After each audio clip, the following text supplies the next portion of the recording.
नमस्कार, अपना बिहार देख रहे हैं आप और आपके साथ मैं हूं सोनाली सिंह। और इस वक्त की बड़ी खबर नवादा से, जहां पर 48 दिनों से लापता बच्चे का शव बरामद किया गया है। निर्माणाधीन मकान की शौचालय टंकी से शव की बरामदगी हुई है। जानकारी निकलकर सामने आ रही है कि बच्चा 5 साल का था, जो कि 28 जनवरी से लापता था। परिजनों का पुलिस पर लापरवाही का आरोप लगा है। तो ये बड़ी खबर आपको नवादा से बता रहे हैं, जहां पर लगभग 48 दिन से लापता बच्चे का जो शव है वो पानी टंकी से बरामद किया गया है। निर्माणाधीन मकान की शौचालय टंकी से शव की बरामदगी हुई। 5 साल का बच्चा था, जो कि 28 जनवरी से लापता बताया जा रहा था।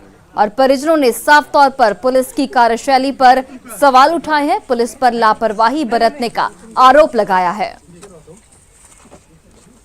तो ये खबर देखिए, निर्माणाधीन मकान की शौचालय टंकी से 5 साल के बच्चे का शव बरामद किया जाता है। 48 दिन से ये बच्चा लापता था। तो आप समझ सकते हैं कि 48 दिन से पुलिस आखिर क्या कर रही थी। ये सवाल इसलिए क्योंकि जैसे ही बच्चा लापता हुआ था, पुलिस ने FIR दर्ज की थी, लेकिन उसके बावजूद 48 दिन बाद भी पुलिस ने बच्चे की बरामदगी नहीं की। और नवादा से हमारे सहयोगी अनिल विशाल फोन लाइन पर जुड़ गए। अनिल, देखिए 48 दिनों से ये बच्चा लापता था और आज उसका शव बरामद किया गया है। ऐसे में सवाल उठना तो लाजमी है पुलिस प्रशासन पर।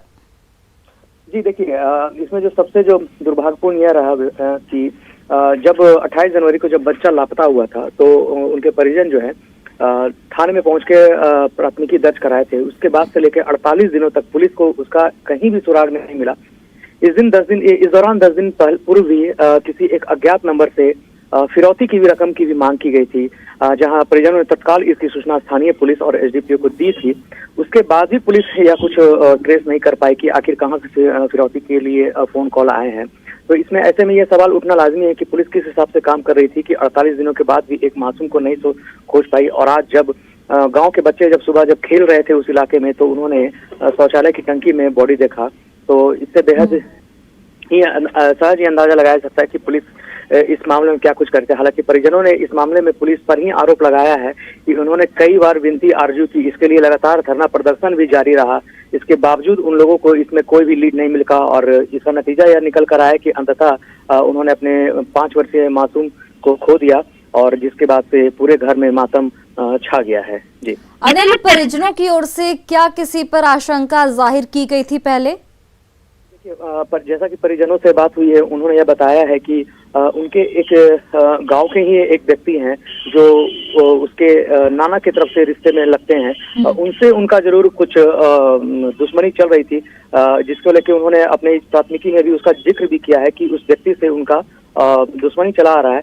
मगर अभी यह पूरी तरह से कंफर्म नहीं हो सका है कि उसने ही इस घटना को अंजाम दिया है। उन्होंने दुश्मनी की बात जरूर बताई है, मगर यह अभी तक प्रूफ नहीं हुआ है। हालांकि पुलिस उन सभी बिंदुओं पे छानबीन कर रही है। जो वैज्ञानिक अनुसंधान है, पुलिस की ओर से क्या सफाई मिली है, क्योंकि उनकी नाकामी साफ तौर पर दिखती है? जी, पुलिस इस मामले में अभी फिलहाल कुछ भी बोलने से इनकार कर रही है। बस उन्होंने बताया है कि आपराधिक जो वैज्ञानिक अनुसंधान है उसके आधार पे अब जो है सो पुलिस जो है जांच शुरू कर दी है। मगर यह सवाल उठता है कि अगर पुलिस आज से पहले अगर उन सभी को अगर अपनाया हुआ होता तो शायद बच्चे को जिंदा बचाया जा सकता था, मगर ऐसा कुछ प्रयास नहीं किया। अब जब बच्चे की मौत हो चुकी है तो उसके बाद पुलिस अपनी कार्रवाई। चलिए अनिल, बहुत बहुत धन्यवाद तमाम जानकारियों के लिए। तो देखिए, पुलिस की लापरवाही से, ढील से, सुस्तप से केसाईयों का भी लापरवाही हुआ। जाते थे तो टाइम नहीं देता था। मनीष कुमार है। मनीष क्या टाइम नहीं देता? हो रहा काम हुई है, नहीं हम लोग काम ही नहीं कर रहे। SP से भी मिले तो आश्वासन देती थी। हम लोग शुरू से बोले SIT टीम गठित कर दीजिए, SIT टीम गठित कर दीजिए, जल्दी जो भी डिसीजन आएगा। आज पर प्रशासन चाहता तो मेरा बच्चा को बचा लेता है, लेकिन उसके लापरवाही से नहीं बचा मेरा बच्चा। वैज्ञानिक अनुसंधान, तथ्यात्मक अनुसंधान भी चल रहा है। अनुसंधान का रिजल्ट आने दीजिए, पता चलेगा। सर, इन लोग आरोप था कि आयु भी ठीक से काम नहीं करे थे। सर, वो ये आरोप प्रत्यारोप सेकेंडरी चीज है। जो चीज है वो उसकी भी जांच की जाएगी, क्या कहाँ मिले हुआ है उसकी भी जांच। सर, अब तक पुलिस को कुछ कार्रवाई नहीं की है, आप क्या करेंगे आगे? पुलिस की कार्रवाई में आप देख रहे हैं, पुलिस के पहले भी पुलिस की कार्रवाई हो चुकी हुई है, फिर पुनः भी होगी, हो भी रही है। अब हमारी चलिए ठीक है, ये पब्लिक का अनुसंधान है वो